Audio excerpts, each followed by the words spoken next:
চিকিৎসকরা তারা প্রাণ করে তার চিকিৎসার চেষ্টা করছেন।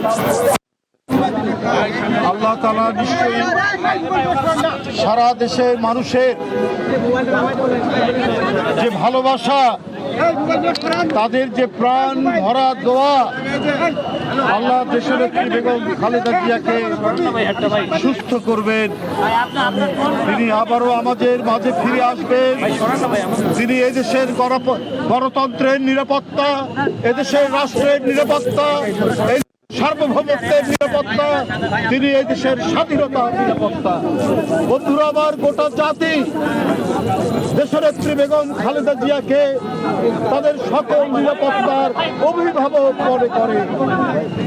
তাই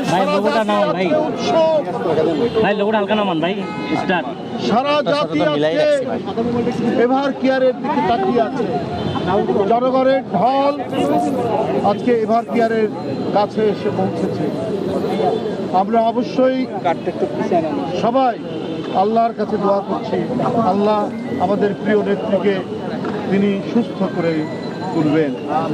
আপনাদের মাঝে আমি আবারও বলেছি, আমি চট্টগ্রামে মিডিয়ার মাধ্যমে বলেছি, আমরা জানি আমাদের দলের নেতাকর্মী, আমাদের শুভানুধ্যায়ী, আমাদের শুভাকাঙ্ক্ষী, আমাদের সমর্থক দলের এবং দেশের আপামর জনসাধারণ তারা অত্যন্ত গভীর শ্রদ্ধা করেন। তারা দেশনেত্রীর জন্য যে আকুলতা প্রকাশ করছেন সেটি নিঃসন্দেহে ভাষায় প্রকাশ করা যাবে না, কিন্তু এই আকুলতা প্রকাশ করতে গিয়ে এখানে দেশনেত্রীর চিকিৎসা এবং এই হাসপাতালে আরও অন্যান্য রোগী যারা আছেন তাদের চিকিৎসায় বিঘ্ন হচ্ছে। এই কারণে আবারও আপনাদের মাধ্যমে বলতে চাই, আমাদের দলের নেতাকর্মী এবং যারা শুভাকাঙ্ক্ষী রয়েছে তাদেরকে অনুরোধ করব, আপনারা এই হাসপাতালের সামনে ভিড় না করে আপনাদের নিজ নিজ জায়গায়, মসজিদে, বাসায়, সেখানে আপনারা দোয়া করুন, আল্লাহর কাছে মোনাজাত করুন, শীঘ্রই দেশনেত্রীকে যেন আল্লাহ সুস্থ করে আমাদের কাছে ফিরিয়ে দেয়। আমিন। দেশনেত্রী বেগম খালেদা জিয়ার পরিবারের পক্ষ থেকেও বলা হয়েছে আমাদের দলের নেতাকর্মীরা তারা এই হাসপাতালের সামনে যেন ভিড় না করে।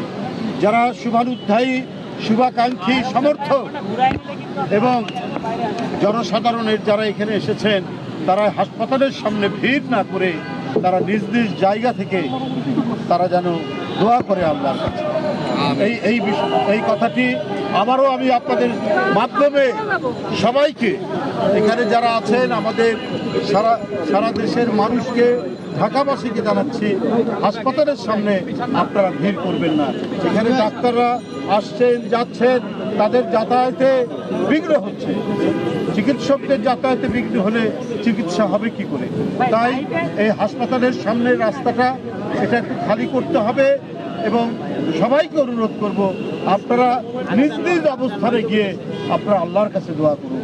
এইখানে ভিড় করলে পরে এখানে চিকিৎসায় আপনার বাধা পড়বে, বিঘ্ন পড়বে। যাই হোক, আমি আপনাদের সামনে আবারও আমি আল্লাহর কাছে দোয়া করছি, আল্লাহ যেন আমাদের নেত্রীকে, আমাদের প্রিয় নেত্রীকে আল্লাহ যেন সুস্থ করে দেয়। আজকে একটা মেডিকেল বোর্ডের ভোট পাশাপাশি রাখতে হয়, বেগম জিয়াকে বিদেশে নেওয়া হতে পারে, সেই ক্ষেত্রে পরবর্তী সিদ্ধান্ত কি আসতে পারে? চিকিৎসা, ওনার স্বাস্থ্যের এই মুহূর্তে তার কোন পর্যায়ে, এগুলো সমস্ত কিছু মানে পর্যালোচনা করে যারা চিকিৎসক রয়েছেন তারা আপনাদের কাছে আপডেট জানাবেন। আমি যতটুকু দেখে এসেছি, আমি তো আর চিকিৎসক নই, আমি দেখতে এসেছি যেমন বলেছি, অন্যান্য যেমন আসছেন আমি প্রাণীর আকুলতা নিয়ে যে নেত্রীকে এক ঝলক দেখবো, কিন্তু আমি আগেই বলেছি যে তাকে মানে সামনাসামনি কথা বলার সেই পরিস্থিতি নেই। আমরা কাছের ভিতর দিয়ে বাইরে এই ব্যাপারে তার চিকিৎসকরা এসে ডিটেলসটা আপনাদের সামনে করবেন।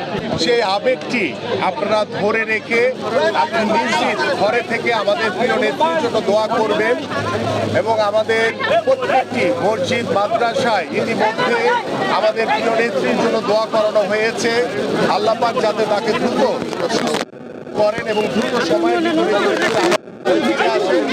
এবং আমি আপনাদের মাধ্যমে আমার সারা বাংলাদেশে প্রত্যেকটি নেতা কর্মী যারা রয়েছেন সকলের কাছে আহ্বান করব, কেউ এই হসপিটালের সামনে এসে ভিড় করবেন না এবং এই হসপিটালে আমাদের প্রিয় নেত্রীর সাথে আরো অন্যান্য যারা রোগী রয়েছেন তাদের স্বজনদের আসা যাওয়ায় কোনো প্রকার বিঘ্ন ঘটাবেন না।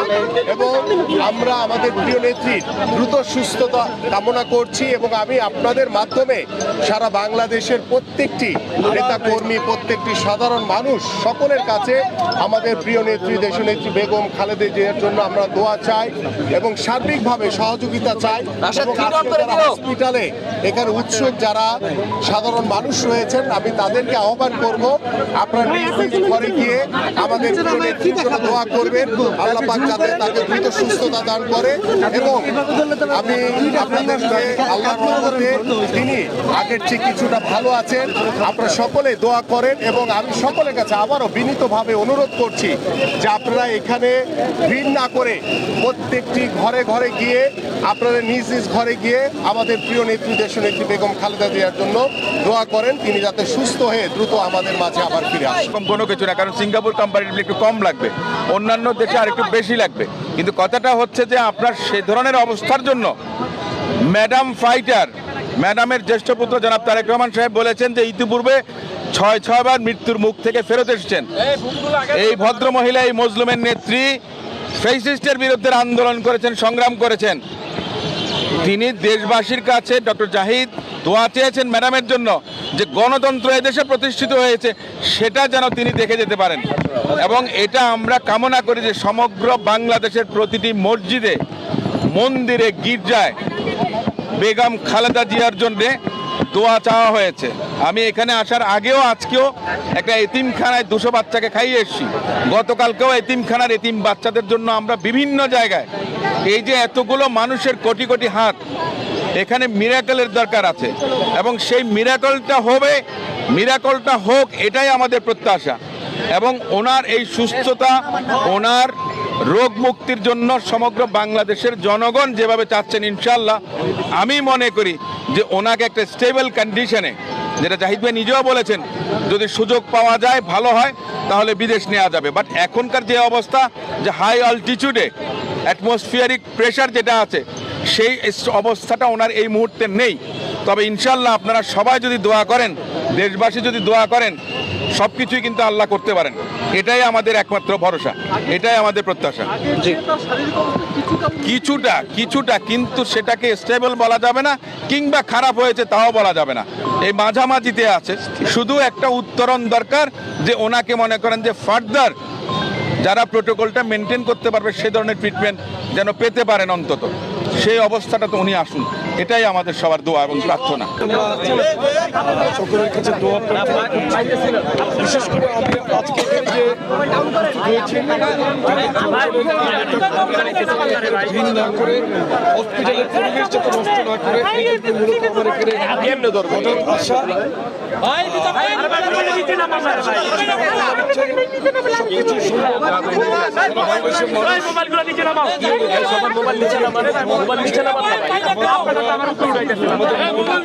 খারাপ এই অবস্থায় আপনারা মোবাইল নিচ্ছেন না, মানুষের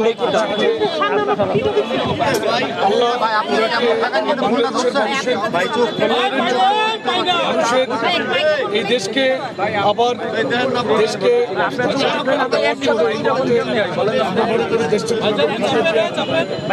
সারা বাংলাদেশের মানুষ অনুভব করছেন।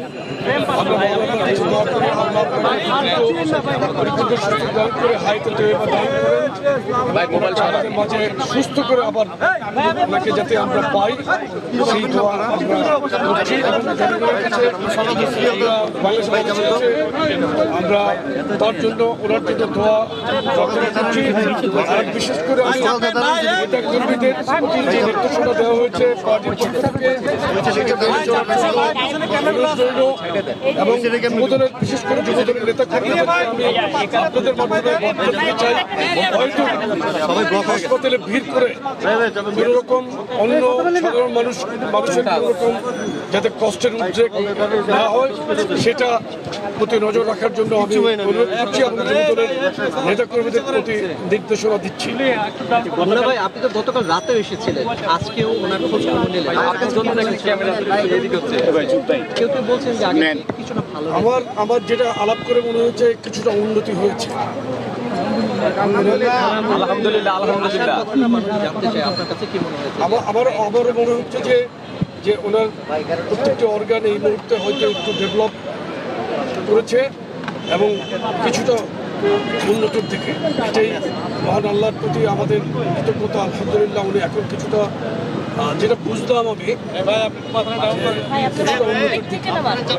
গতকাল থেকে আমরা দেখেছিলাম অনেক বিশেষ করে সামাজিক যোগাযোগ মাধ্যমে অনেক জায়গাতে আমরা বিভ্রান্তিকর অনেক তথ্য দেখতে পাচ্ছি। আপনাদের নেতা কর্মীদের প্রতি আপনাদের নির্দেশনা আছে, নেতা কর্মীদের প্রতি সতর্ক কতখানি আপনারা?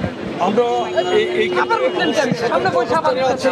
নেতা কর্মীদের প্রতি কোনো ধরনের গুজবে বিভ্রান্ত না হওয়ার জন্য অনুরোধ করছি এবং বিশেষ করে এআই দিয়ে নির্মিত কিছু ভিডিও যেটা বিভিন্ন জন শেয়ার করছে সেটা না বুঝে শেয়ার করার জন্য আমি না বুঝে শেয়ার যাতে না হয় সেটার প্রতি আমি দৃষ্টি আকর্ষণ করছি এবং আমি স্পষ্টতা বিএনপির যে কেন্দ্রীয় নির্বাচন হাসপাতালে ভিড় না করা সেটার দিকে আমি জোর দিচ্ছি। নেতা কর্মীরা যাতে কোনো অবস্থাতেই হসপিটালের যত্রতত্র যাতে ভিড় না করে, বিশেষ করে গেটে অবস্থান না করে, এই জন্য আমি কঠিন নির্দেশনা, দলীয় নির্দেশনা মেনে চলার জন্য আমি তাদের প্রতি অনুরোধ করছি।